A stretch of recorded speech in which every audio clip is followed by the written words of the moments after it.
선생 그 후원 계좌도 그 밑에 써놨습니다. 우리 여기 계신 분들 많이 후원을 하고 계시고 또 이민복 선생은 아주 그 자금을 정직하게 관리를 하셔가지고 이렇게 보낼 때마다 후원자 이름을 써가지고 북한으로 보내고 그걸 또 동영상으로 찍어가지고 이메일로 보내드리고 또 이 전화로 보낼 때마다 아주 귀찮을 정도로 하루에 한 번씩 오늘 백령도에서 몇 개를 보냈다 뭐 이런 보고가 들어옵니다.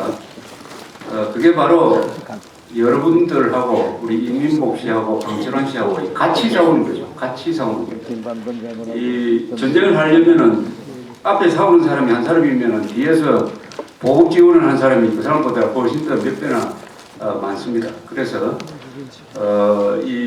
그야말로 어떻게 보면 21세기의 화랑도고 통일의 전사고 이 자유투사죠. 프리덤 파이터인데 우리 이민복 선생이 올해는 작년보다 훨씬 더 많은 진실의 비라를 북한으로 보내주기를 바라는 의미에서 계속 지원을 하도록 하겠습니다. 우리 이민복 씨한테 한 번 더 박수 보내주십시오.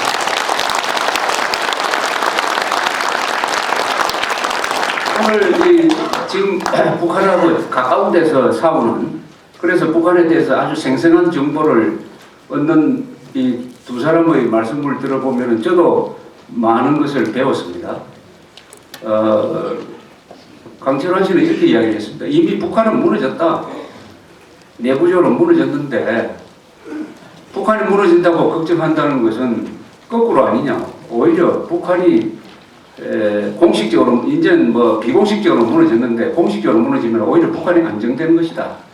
아주 이렇게 명쾌한 대답을 내렸습니다. 왜냐하면 요새 친북 좌익 세력들은 북한 정권이 무너지면은 자기들도 무너진다는 것을 너무나 잘 알기 때문에 동독이 무너지니까 동독 정보기관이 관리하고 있던 슈타인 문서랑이 공개가 돼가지고 그 수많은 정치인들, 수많은 기자들, 수많은 학자들, 수많은 종교인들, 심지어 예비역 장교들까지 동독 정보기관에 보습이 되고 민인계에 넘어가고 해가지고 반역 활동을 했다는 것이 폭로가 되는 이보다 몇십 배나 되는 그런 비밀이 탄로될 거라는 것을 알기 때문에 지금 조조해가지고 이런 논리를 세웠어요.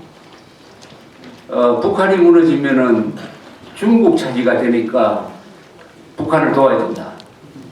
이런 말 많이 들어보셨죠? 북한이 무너지면은 중국이 들어오니까 무조건 북한을 도와야 된다 하는 이런 이야기를 미친 사람들이 하는 이야기가 아니고 중앙일보 같은 이런 정상적인 신문에도 그런 기사가 나옵니다. 그래서 이명박 정부는 뭘 하고 있느냐, 역사의 죄인이 될 것이냐 이렇게 해요. 그래서 거기에 대해서는 아주 간단 명료하게 이야기를 하면 됩니다. 이게 복잡하면은 항상 저쪽 논리에 적어가니까. 그래서 제가 정리된 글을 하나 적어놨습니다. 오늘 내가 간단하니까 한번 읽어보겠습니다. 김정일 정권이 망할 조짐이 보이니까 요사이 골수 좌익들과 일부 백면 서생들이 나서서 중국한테 경제적으로 넘어가기 전에 북한을 지원하자, 북한에 투자하자라고 외친다. 모든 거짓말과 선동은 언어 분석으로 90% 이상 그 본질의 파악이 가능하다. 이들은 중국의 경제적 영향력이 강해지니 김정일 정권에 대한 퍼주기를 재개하자는 뜻을 북한 지원, 대북 투자라는 말로 위장하고 있다. 이들이 말하는 북한은 북한 주민이 아니고 북한 정권이다.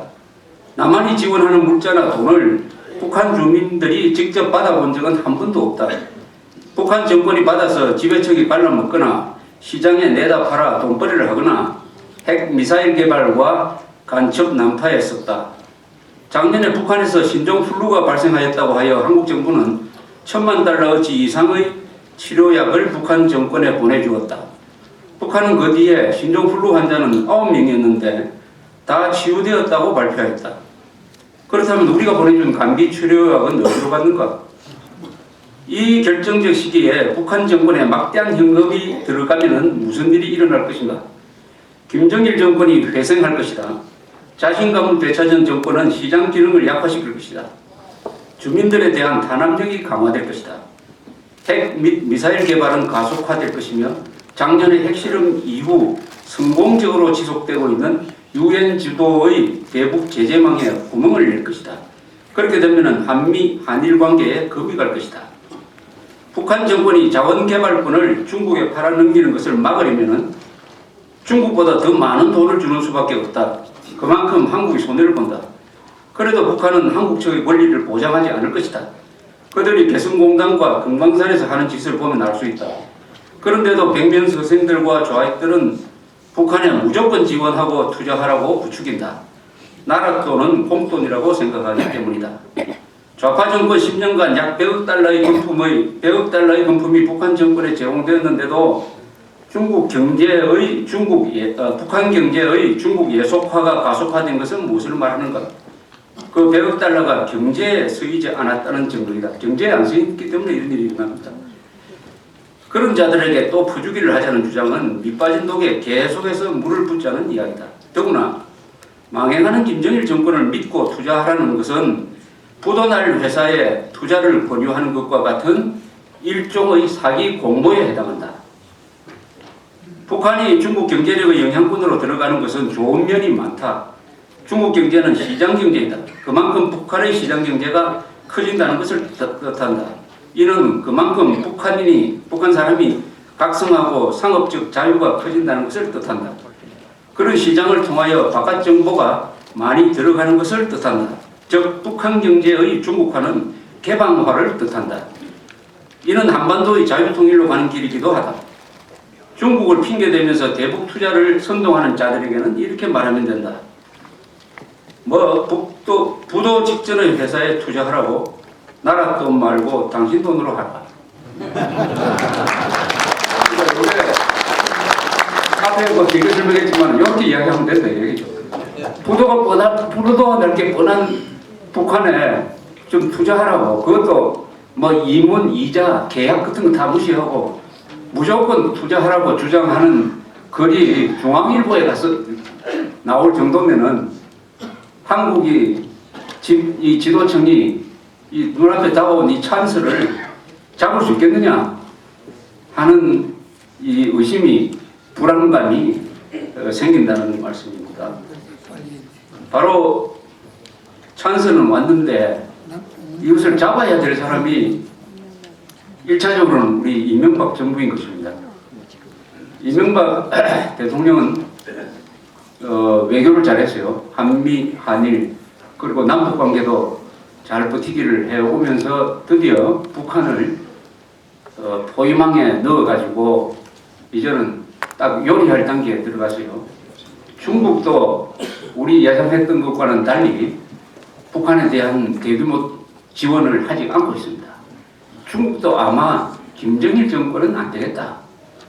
그렇다고 북한 체제가 무너지는 걸 바라지는 건 아니지만 또 북한이 당장 민주주의 국가가 되는 것을 바라지는 않지만 일단 김정일은 보내야 되겠다. 김정일 정권은 안 되겠다. 그 다음 정권이 그게 친중 정권이면 더 좋고 개혁개방 쪽으로 나와가지고 제발 말씀을 좀 덜 부르는 게 좋겠다고 하는 그런 전략적 판단에 도달하고 있는 것 같다는 생각이 들어요. 그러면은 한국, 일본, 중국, 미국, 러시아까지도 하나의 공통된 일치점을 만들어낼 수 있는 단계까지 왔어요. 그것은 김정일 정권은 끝장내자. 그 다음 들어선 정권이 핵을 포기하고 경제를 중국식으로 개방하는 쪽으로 우리가 유도를 하자. 여기에는 합의가 이루어지는 방향으로 가고 있는 이 시점에서 남한의 친북 좌익 세력들과 백면 서생들 이 자들은 11월 30일에 화폐개혁이 일어나니까 뭐라고 설명했는지 압니까? 북한에서 양극화를 해소하기 위해서 화폐개혁을 했다. 이렇게 주장을 했습니다.